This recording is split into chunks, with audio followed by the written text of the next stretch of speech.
Welcome to AEW Unrestricted, the official podcast of all elite wrestling. You can listen to this podcast every Thursday, new episodes on all of your favorite audio platforms. Mondays, you can watch all of our beautiful faces on our YouTube channel. Will, unfortunately, is a little under the weather, so he's not going to be able to make it today. So, as per usual, whenever something goes wrong and you need people to come in and save the day, we call the referees because that's legitimately something we end up doing at AEW. And I wanted to start off by reminding everyone that this podcast is sponsored in part by Upper Deck. Collect your favorite wrestlers in the 2024 Upper Deck AEW. And start your trading card collection today. You can unwrap autograph, memorabilia, or premium tech inserts. Visit upperdeck.com to learn more. And conveniently enough, I pulled these two cards today. Whoa! Which are two of my absolute favorite people. We have referee Bryce Remsburg and referee Mike Posey joining us on the podcast today. Hello, gentlemen. Hello, Aubrey. Were you also sucking in your gut when you got those pictures taken, Mike? Because I know I was. I distinctly remember like, oh, this might be in a trade card. I better suck it in. You don't have to do that, do you? That was my first card. I was excited. So I don't know. Yeah. Posey doesn't need to suck in his gut at all because Posey's like the most jacked ref we have. Does your kid have one, Posey? Yeah, I got him one. I had to order one. That's awesome. Oh, I'll give you this one so that you can have one for yourself since you had to get one for your kid. I will encounter on occasion, I don't know if you have this, Aubrey, as well. People will be like in the parking lots or at the hotel airports and they have like 12 of them somehow. And yes. I don't know how to get them myself, so I will always offer the trade. I will sign 11 of these if I can have the 12th one and like, give it to my family or give it to my son's friends or something, or just keep it for whatever. So that's food for thought, but that's how I acquire all of the trading cards of myself. I love it. Yeah. That's really good because normally when I get one, like I'll give it to my mom and then she laughs at me and goes, "Why are you giving me this?" And I'm like, "Tell me how you really feel." My in-laws' refrigerator. It's my son's school pictures, or they're like baseball trading cards, and my trading card. They're very proud. Absolutely incredible. Oh my god, so good. I have a team from like 2003 or something. That's cool. I don't know and if you look exactly the same somehow. Huh? And you look exactly the same somehow. Right? Same head of majestic hair. All right, guys, let's get started. Bryce, welcome back. You were on the podcast a number of years ago. Posey, I think this is your first time on the podcast. Mm-hmm.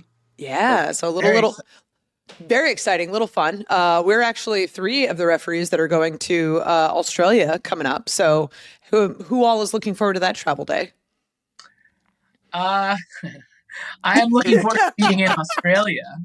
Yes. But I will be honest and tell you that as a member of the travel department, I feel like my Australia trip has already begun. It's pretty much, if I had an Australian nickel even for every time someone said the word Australia on a call or an email or a text message over the past couple of weeks, and the forthcoming couple of weeks as well, I'd have enough Australian nickels to buy a entire farm of kangaroos, I think. Wonderful. You've already made 20 cents on this call. Posey, what about you? How excited are you?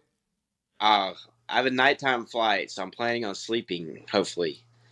It leaves at like 9:45, and then by the time I get there, it'll be Friday morning. Right? Yeah, that's the weirdest thing is that like we're all losing a day. Yeah. Oh, man. But it'll be spent watching romantic comedies on American Airlines. And having to trying to defend why you're crying to the lady next to you. Or maybe that's just me, I don't know.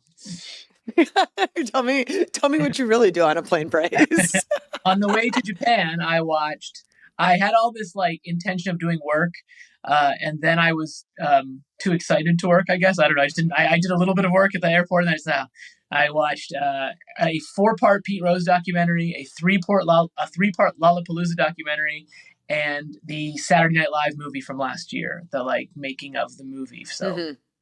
And I had a woman next to me who was an elderly Japanese woman who basically sat down on the plane, went to sleep, woke up to eat, ordered one Miller Lite, drank it, went back to sleep, and then woke up when we got to Tokyo. And it was like a 13-hour flight. It was amazing. I still think about her every day. I want to be more like her. And I hope that by some weird happenstance, she's on my Australia flight too. Yeah, no, that's a good vibe to have. But on that topic, what's you just the did this. longest flight you've ever done, Aubrey? What's your longest flight? The longest one I've ever done is probably the London one. Like London to Seattle is about 9.5 hours. Okay. Right. So not too terrible. Posey, what about you? maybe the last time I did go to Australia in 2008. It was from LA, so it was probably like I don't remember how far. I think that's about 13 because that's what I've like got. 12 or 13 would be my guess. Yeah, that's New wild. season That's wild. actually comes out that weekend. So I might figure out a way to watch the whole season. Just download it. I know a guy. You could probably get it.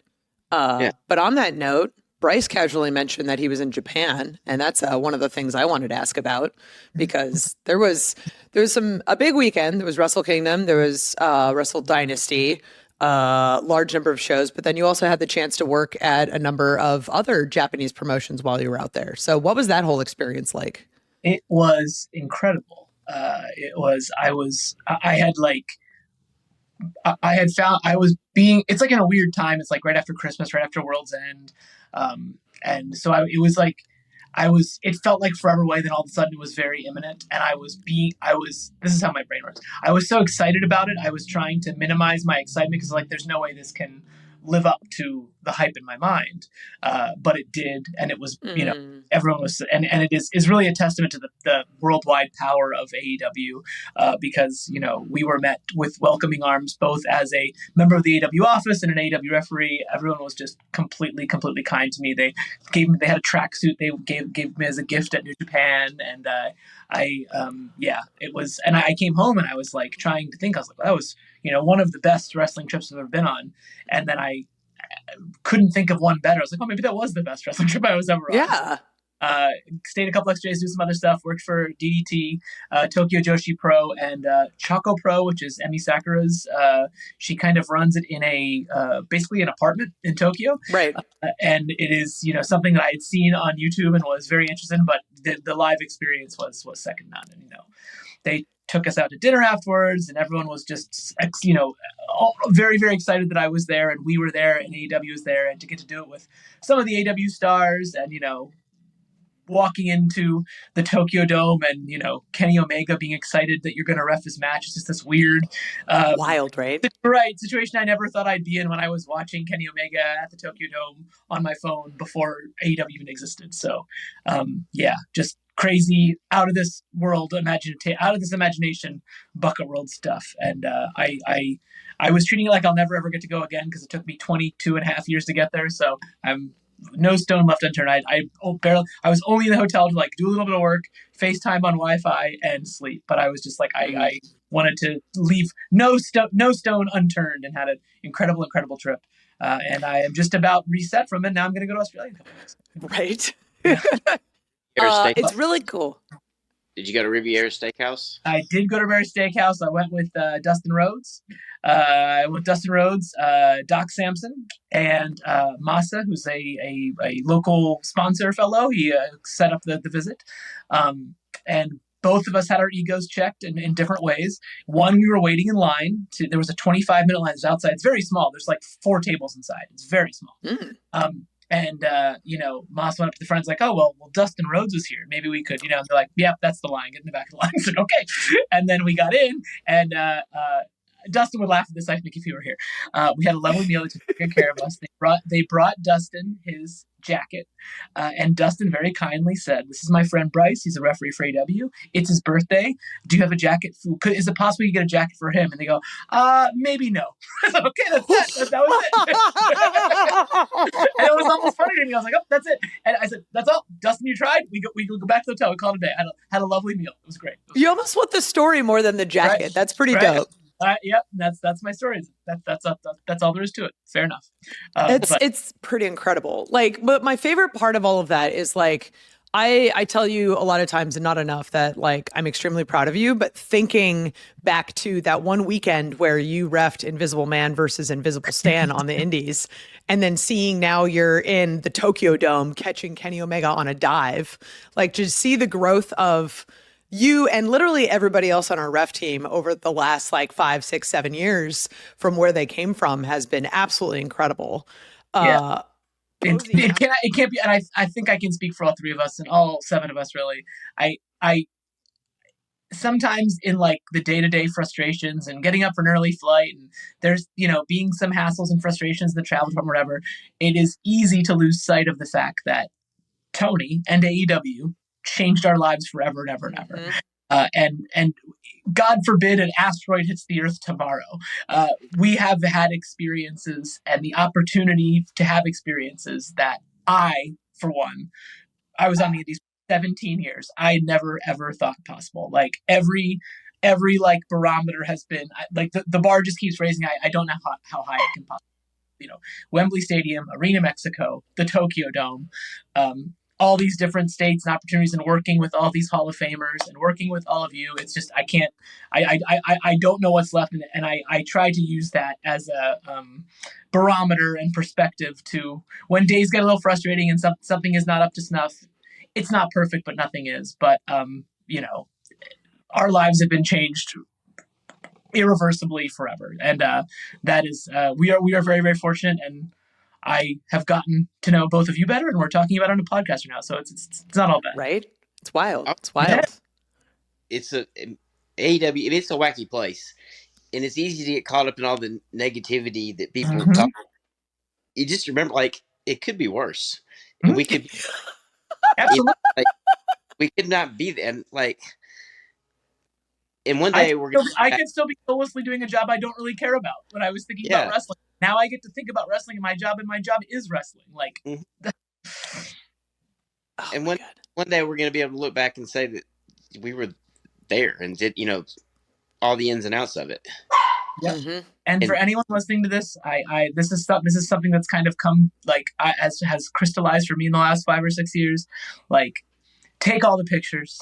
Hang out and have those extra moments. Go to the after parties. Go to the meet and greets. If you have an opportunity to do something, or do you want to go to Ribera Steakhouse with Dustin Rhodes? Yes, I want to go to Ribera. Let's go. Let's get in the car right now. Like, there are days where you feel tired. There's days where things aren't up to snuff. But when you have the opportunity to do these things, just go do them, because you don't know when they're going to come again, or when you'll be in the situation again. Like, it's just and being in Jacksonville for a year and a half during a global pandemic, not a lot of high spots in that patch of our lives, but socializing on the 4th floor, hanging out at the hotel, getting to know our coworkers better, being made to feel like you're a peer of these millionaire Hall of Famers, which many of them are very, very accommodating. Those are experiences that are not on a upper deck card or on streaming on Max or in a magazine or at a signing or whatever it may be, but those help shape my appreciation and love for this company and this job. It's so good. Oh man, I feel like we could end the podcast even after that, but we've got so much more to talk about coming up on AEW Unrestricted. We're going to take a quick break and then come back and talk right after this. AEW Unrestricted, Aubrey talking to Bryce and Mike Posey, 2 of the amazing referees on our team at AEW. Posey, this is your first time on the podcast, and I don't think we've heard a lot about your story. Can we hear a little bit about how you came to AEW? Because you've been here since very, very early on. My first show was Daytona Beach. Was that, I believe it was Fight for the Fallen? Spider Fest. Spider Fest, yes. Fight for the Fallen was Jacksonville. And I came in. CD was one of the main guys to help me get in. And I came in to I was going to help with the ring, which is what I think originally a lot of me and Turner and Knox were all going to help kind of be the ring crew. And then when we got there, they kind of already had their own production people to do it. And I was kind of the only one that stayed on the ring crew and stayed to keep doing it. And I'm glad I did. Throughout all ups and downs of wrestling, like being on that's kind of helped. Like, it's always good to have all the jobs, know all the things. The more hats you wear, the harder it is to get rid of you. Exactly. Yeah. Things you can do to stay around. And especially during the pandemic, like we were just talking about, that helped me. Give me a reason to be there, Yeah. And that, Yeah, I was there. And then I wasn't at the first TV, which was in Washington, I think. I was Washington, D.C.? the second episode. I want to say it was in Philadelphia or Pittsburgh, maybe. Boston was second, Philly was third, Pittsburgh was fourth. Okay. Bryce has like the first 10 weeks memorized. Yeah. And ever since that second week, I've been almost every show. It's crazy. Yeah. It's absolutely crazy. That helped me too. That gave me another another spot to fill, which was like, I'll do it. Yeah, I'll jump right in. Yeah. Heck yes. I mean, that's came along, that helped too. Like, I'll jump right into that too. Yeah. Hell yeah. Like, it's kind of goes without saying that our team is very good at just jumping in and doing whatever's needed. Like, I think like it's an odd number. So like more than half of the refs on this team have some other job at AEW and do some sort of thing to help our company just function, whether it's show day or behind the scenes or whatever it may be. And it's just, we're a really dependable crew. And I absolutely love it. I tell other people in the office, stories about how we sort of all work as a team. And people are legitimately jealous because our crew is like so tight and so wonderful. And our group chat is so like lovey-dovey and everyone's like caring about each other. It's so good. Oh my God. I love it. A lot of it, and I will do this so you don't do it for yourself, but a lot of that is on the back of your organizational skills, Aubrey, and we appreciate that. And we probably don't tell you that enough. Thank you. Force us to have meetings, force us to have discussions, and documenting it and all being there and spreadsheets and stuff. I have heard, and I'm sure you've heard this as well, other departments have taken your lead and used that for theirs as well, and that deserves to be celebrated as well. Oh, I know which departments have taken my spreadsheets and used them because I was going to name names in the podcast. I don't want to shame the unnamed, but yes. Oh no. And I'm sure that they would gladly give me feedback and credit for all of this stuff. But yes, it's like it's a nice benefit of the previous job coming in and having the ability to do spreadsheets and whatnot. Speaking of which, let's talk about kind of how that whole thing started. Like when we started hearing rumors that this other show was starting up, we sort of had to figure out what is it that we're going to do? How are we going to scale?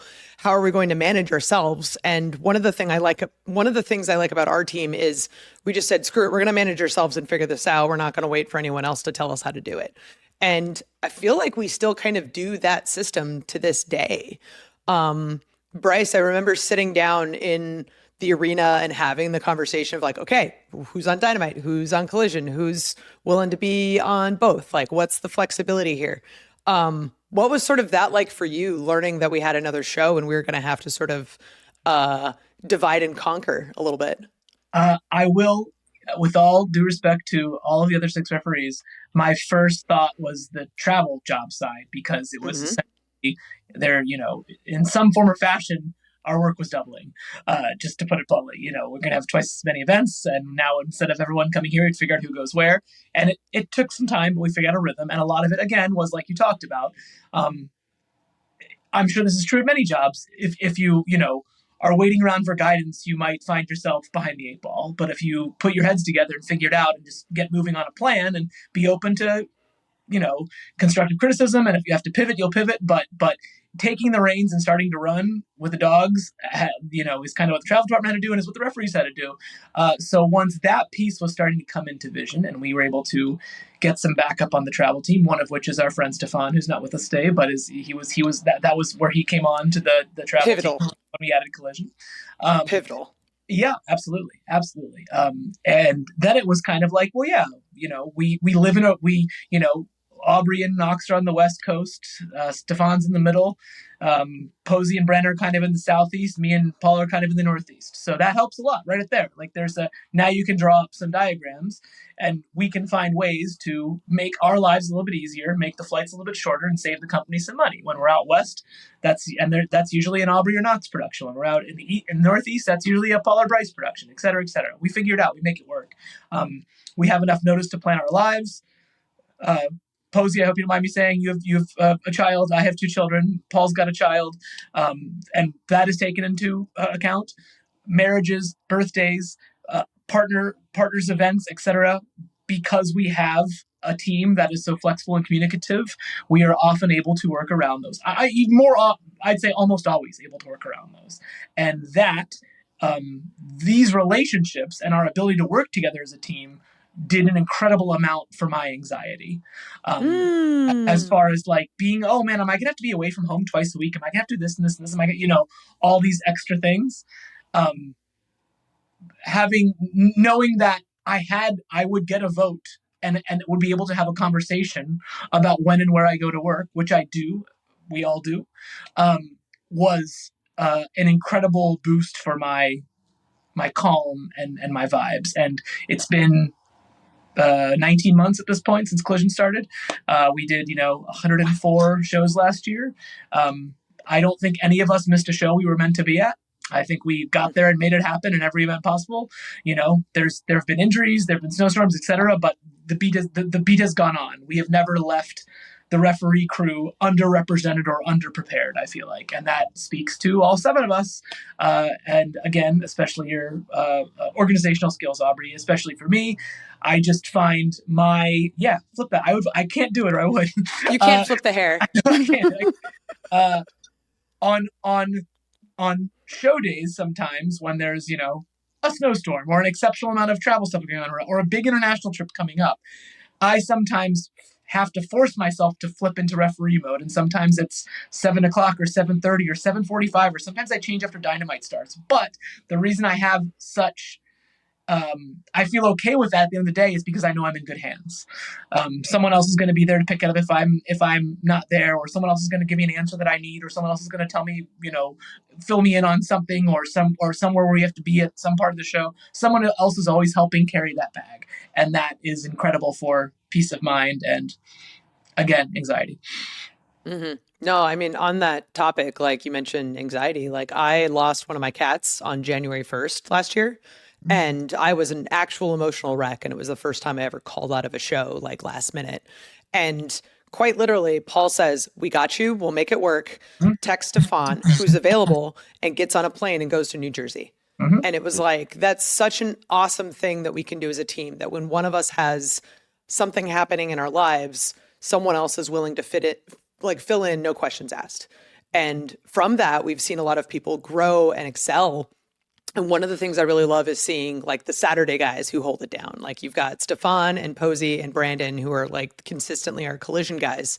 And one of the things I've loved is how Posey has sort of become like the king of Ring of Honor, because not only is he essentially a member of MIT doing like Athena and Billy's matches constantly, but also the expert in pure rules. Which is my favorite part, because now it's like when ref assignments happen, it's like, oh, that's a Pure Rules match. Let's give that to Pure Rules expert Mike Posey. Let's just make that happen. Pure Rules specialist. There we go. There we go. I don't know how it happened, but it did. But it's okay. Yeah. More hats for security, Mike. You're in good hands. Right. I don't even think I know the Pure Rules. It's like, no, that's just Posey does that. Like, I don't know. We were somewhere and I ended up having to do one. It was after a collision somewhere. I don't remember, Mike, you weren't there, or you were doing something else. And I was like, oh no, I don't know. It made me appreciate you all the more. So I'm waiting or pitching for them to do a women's Pure Rules match. Ooh. But yeah, that'll be, just do all of it at once. Right? And then Posey's just like, he's just trying to find new opportunities for himself. Yeah. We'll need a pure women's title then too. Yeah, there you go. Just add another one to the pile. Be careful what you wish for, bud. Tag match. Another Ring of Honor thing I want to bring up is how like crazy dedicated Posey is, because one of my favorite moments watching Ring of Honor was this dog collar match where you have FTR versus the Briscoe Brothers, and they're going at it. And then suddenly, like, you look and see Mike Posey's on the ground just bleeding. Like, what the hell happened that day, Posey? How did this happen? I didn't know about it till maybe 2 hours before it happened. Not. Sounds about right. Yeah. What do you mean? You didn't just find out like as it was happening, like, because wrestling is completely real and it's just got to be in the that's what a referee's job is. Just call it, just see it, right? Right. Yeah. Right. Well, it was, and also what made it was one of the Briscoe brothers. Crap, I think it was his last match. Now that we're talking about it, Jay, yeah. Yeah. that always made it like I have the shirt hanging in my basement. It's all bloody. Yeah, so I wasn't so Hell far away. yeah. Yeah, in a frame, and that was Final Battle 2 years ago. Like that was one of my top 5 shows. AEW Ring of Honor, because that was also we're talking about MIT and Athena. That's the same show she won the women's title on. Was the same show that did the dog collar match on. But I mean, it wasn't no thing. It just got it was just a little cut, Just a little cut Yeah. cut that bled like crazy. Posey's got good iron content in his blood. That's what we've learned that day. We will leave the rest to everyone else's imagination. This has been a great conversation so far. We've got a little bit more to talk about. We're going to take another quick break here on AEW Unrestricted. We're having a referee roundtable here on this podcast, and it's excellent. AEW Unrestricted. We've got Bryce Remsburg, Mike Posey, and Aubrey Edwards of the referee team talking about all of the fun things that we do at AEW and just how much we absolutely live our job. Like, obviously, I'm very biased because I'm here doing this podcast and I love all these gentlemen, but I think it's legitimately true. Like, we're not just blowing smoke up every listener's butt. Like, we all love our jobs, and this is absolutely incredible. Like, we legitimately have someone pay us to fly around the world and yell at half-naked men for a living. Half-naked men and women. So, yeah, it's been really fun. Yeah. It will never stop. Wild. This will be the 6th year, but it never stops confusing our financial planner and the people that do our taxes. They're like, so your full-time job is professional wrestling referees? Like, yep. And then they always ask, like, how many people have that job? And that always makes me stop and go, oh, there's probably, I don't know, in the United States of America, in the entire country, 300 million people. There are probably, I don't know, 25 or 30. Yeah, at most, people that this is their full-time job. This is how they pay their bills. And like that, it's like, oh, wow, like that's a moment of reflection. That's pretty cool. That's a very special feeling. There aren't too many jobs in the world that there are only 25-ish of, and that's pretty cool. All right, so I've got a couple cards from Upper Deck, our title sponsor of AEW Unrestricted. And these are all some various talent that I know that you guys are familiar with. So I wanted to kind of show you a card and then get your opinion and maybe tell some stories about every individual. So we're going to start. We touched on this a little bit last segment, but I've got this card for Billy Starks here. Young up-and-comer. I think she's now 19 years old. Was the first ever ROH women's television champion. Posey, you get a chance to work with her a lot. Her and Athena. And what's your favorite part about working with Billy Starks? So, she's only 19 now, right? Right. Yeah. I'm literally twice as old as her, if not more. Your wrestling career is older than her. She was her and Nick Wayne were the first two that were like, oh, I was already refereeing when you were born. I was like, oh no. They also need special travel considerations because not every hotel will allow 18-year-olds to check in without, sometimes you have to have someone sign for them or they don't have the credit cards. Certain hotels in certain parts of the country will need a 21-year-old to vouch for them. So that's a fun lesson we learned when Nick travels with his mom a lot. So that's not such a big deal. But Billy, we've needed to send some adults to the counter for her a couple times, but it's okay. Sorry to interrupt you, Mike. Oh my God. I started, when I was watching wrestling, like in 2010, one of the first matches I saw was like on SmackDown or something. I was like, you've been doing it like already been at 10 years or something. And she's talking about this is crazy. It makes you feel old. Right? A little bit. Yeah. It's kind of cool seeing that like the new generation come up and getting to be a part of them and their careers a little bit. I've got a couple here that I could share, Bryce. Sorry. When we started, it was like, these are the, Dustin Rhodes and Chris Jericho and Matt and Nick and Kenny and Cody. These are like the upper tier of guys that were like way above anything I ever knew on the indies. And then there was like the tier that I felt like I felt on level with. Jungle Boy, Darby, Orange Cassidy, Eddie, of course. That kind of Sammy went in the first year of AEW, Santana and Ortiz, guys that are kind of like they were like kind of in my class of indie, and I like had even Max MJF. Janela crossed them, passed them in the indies a lot. And then now it's like, oh, well, these are the next ones. Like I never even knew them because, I've been in AEW for 5.5 years, but like Top Flight and Action Andretti and Billy and Nick Wayne, obviously, like that crew, it's fun to watch them kind of like figure it out, I guess, both in, conversation and in the ring, and the poise and the, instincts some of them have is absolutely insane. Hook is another one in that bucket. Sorry, I interrupted. Right.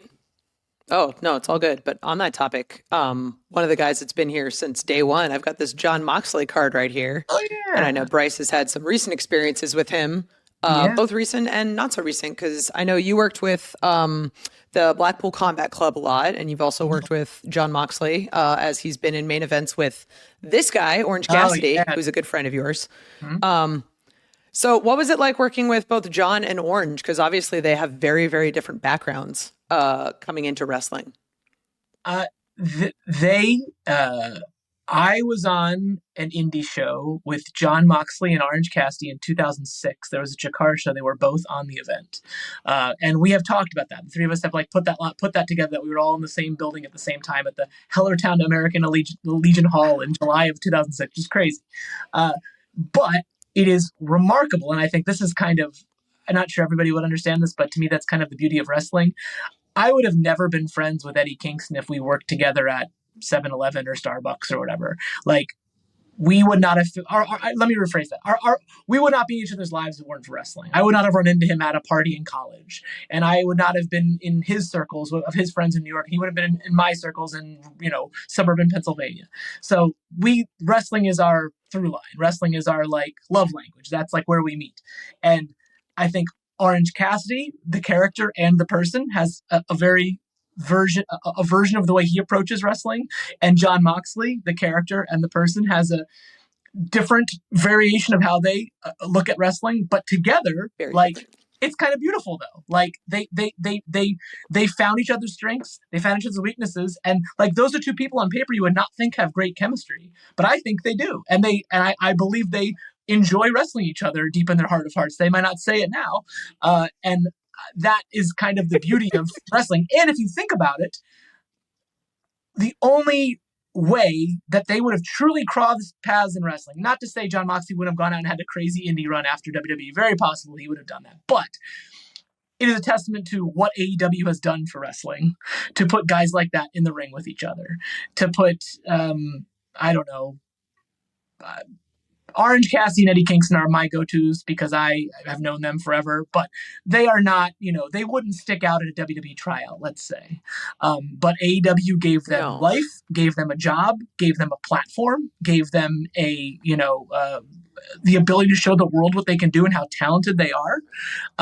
And that in turn puts them in the ring with Chris Jericho and Jon Moxley and Bryan Danielson and all these, and even Nick Wayne and Hook and people like that, like just the melting pot of what AEW is, to look around at catering and see Dean Malenko, 40 years of wrestling experience, Nick Wayne, 19 years of life experience at the same table talking about, you guessed it, pro wrestling. Like, it's kind of beautiful. It's kind of a beautiful thing. There's all walks of life. The 6 degrees of pro wrestling will never not amaze me. Chris Hero helped train me in 2003. Kind of kept in touch, but went our separate ways. And there he is now. Now he will coach matches that I referee with Bryan Danielson and Jon Moxley and Christian Cage and Adam Copeland, which were like 2 of my favorite wrestlers in high school. Like, it's crazy. It's just, it's the like, to even like explain to 17-year-old Bryce wearing his Edge and Christian shirt to school that he would referee a match between them in Toronto on national television, international television, really. Like, that couldn't have even, like, there isn't a vision board big enough for that in the year 2000 for my brain. Sorry, again, wild. Absolutely wild. All right. I'm hijacking your time, Aubrey. I apologize. No, it's fine. It's a great story. You're not jacking the time. This is about you guys. You're doing what you're supposed to be doing, and you're doing it excellently. All right, I got one more card. I actually want to ask both of you about it. So we'll start with Mike Posey. I have this fun Heroes and Heroines card with Mr. Sting, the legend himself. Posey, did you get a chance to work with Sting when he was at AEW? So we did that match. It was a tag match at that building. It was Sting and Darby against Ricky Starks and Will. Mm-hmm. What was the name of that match? It was in some. It was in a warehouse in Georgia. In an arena. Yeah, it was like right. It was like a pandemic era cinematic match for Revolution. Maybe not a 2021 pay-per-view. No, I think it was somewhere around there. But yeah, that was Sting's first match back. Yeah. Yep. Yeah, it was somewhere in Georgia warehouse. But that was cool. One of the reasons it was taped is because he didn't feel completely confident in his abilities, which is insane, right? Like that's insane. He's freaking Sting. Right. And they did one thing, like Darby threw his bat from like 3-story, like, just 3 levels up, and he said, "Just throw it." I didn't think he didn't think he was gonna be able to catch it, and of course he threw it. And he caught it in one shot because he's Sting. One take. Yeah. I was really happy that you got to do that match, Posey. It was freaking great. And like seeing Sting come back and be a part of our company, not knowing like the run he was about to go on. Bryce, do you have any fun stories about Sting? So I think of Sting whenever like, you catch wind of like someone being a little untoward or a little bit of a jerk to someone in wrestling. I'm not saying anybody that even works with us, but you hear of this sometimes. And I think to myself, like, Mm-hmm. Like, Sting has done it all. Any Hall of Fame there could possibly be, he will be in one day if he's not in already 3 times. And if Sting can learn everyone's name and be respectful and be cool and have the time of day for everyone, then why can't you? Like, right? Like, this dude has done it all. He was not a big texter, so I, did his travel for years and was always excited to take care of him, work with him. Very patient, very easygoing guy, never raised his voice once. Please, thank you, all that. So he didn't like to text us, so he would call me a lot, which, sometimes, you with your kids, wherever you stop your day, I was never upset to get a call from Sting. And one time I was at this, like a swap meet place, like an antiques place, like all these different little stalls have all this different, like, kind of like tchotchkes and stuff on the wall. And there's a wrestling themed one by my house. And I was walking by it with my son. I was literally looking at a Sting bendy wrestling figure. And my phone vibrates, and I take out my phone, and it's Sting. And I just, like, hold up the phone next to the rest of me. I was like, this is crazy. I'm in the Matrix right now. And I picked up the phone and, getting to know his family and his sons and, seeing his granddaughter backstage is adorable. Just, like, what a kind, patient man. I hope, even anyone that doesn't have that kind of success, even someone that at his age have the like outlook he has on life. Please, thank you. I'm sorry. You're welcome. Like, those words go a long way, and he has them all the time for everybody. I've seen him talk to Tony Khan the same way he talks to people at hotels and people he talks to at signings. Like, just we could all have if the whole world would be a little more like the Stinger, it would be a better place. Right? At Revolution at his last day, I remember being like, take the picture, Bryce. Go and take the picture. And I did. I'm so glad I did. I went over and I told him how much I appreciated him, and he told me how much he appreciated me. Gave me a hug. We took a picture, and like I'll take that with me forever and ever and ever. Sorry. No, it's so great. I remember like I had set up like my little Instagram post that weekend when it was like his last match. And just seeing the comment from him of like a scorpion and then a little fist bump, I'm like, yeah, no, that's Sting. That's exactly who he is. It's great. There was one time I was backstage and he literally brought his daughter up to me and was like, Aubrey, I want to introduce you to my daughter. And I'm like, you're Sting. Like, one, why is this guy even talking to me? Right. 2, but like, why is he making an effort to do this? Like everything that you're saying, like, please, thank you. All of those go such a long way. Like, I think that's the thing that everybody's talking about Sting almost more than his like in-ring career is just how great of a person he was. Cause he did not owe anybody anything. He could have just been a complete jerk and we all would have understand because he's Sting and he's a legend. But the fact that he went out of his way to be nice is just such a testament to what being a good human being is. And he's an inspiration to all of us, I think. 100%, 1000%. Yeah. This has been an absolutely incredible episode of AEW Unrestricted. I'm so happy to get a chance to talk to these amazing guys. We'll have to get the rest of the referees on. I've literally been trying to get Paul Turner on this podcast for years. But as you guys probably know, Paul Turner is, he's going to fight it tooth and nail to the very end of time. Yeah, it is. Sure, I as both working with him in the travel department and the referee squad, the sun rises, the sun sets, and Paul Turner is there. Like he is the most reliable person I've ever met in my entire life. And that is a testament to him. And I understand that he doesn't like these public facing things. I think it makes him feel a little anxious. Maybe, I don't know if you would say that. He doesn't like to be out in front of, these things, but I think that pro wrestling has evolved a lot since he started, which is probably 25 years at this point.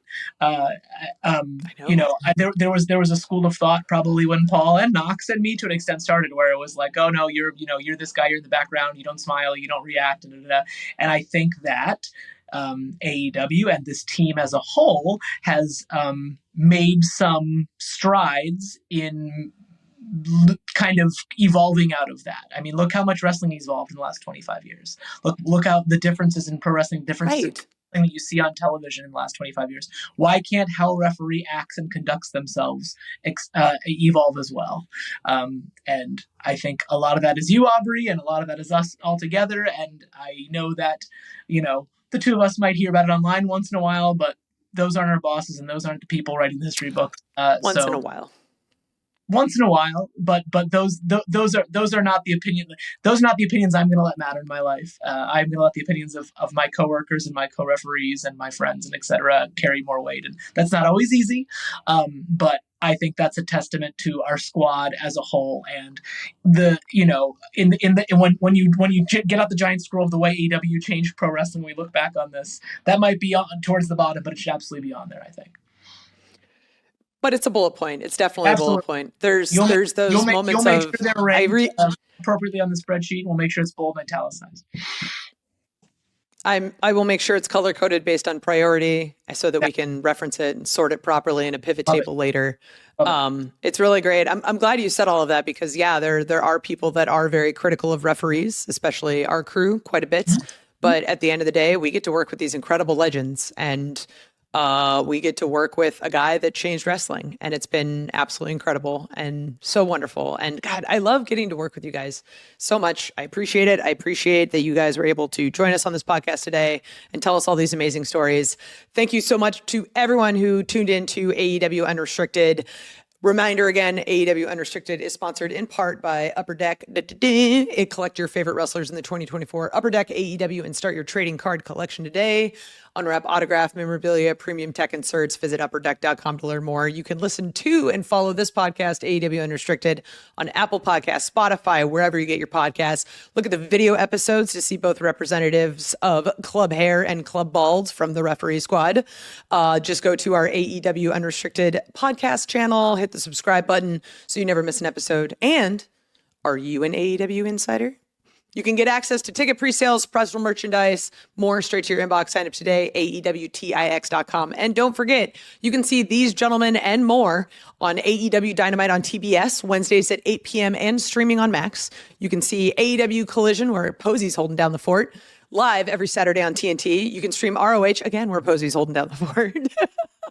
Thursdays on Honor Club. I am Aubrey Edwards, along with my friends, Bryce Remsburg and Mike Posey. Thank you so much for listening to AEW Unrestricted.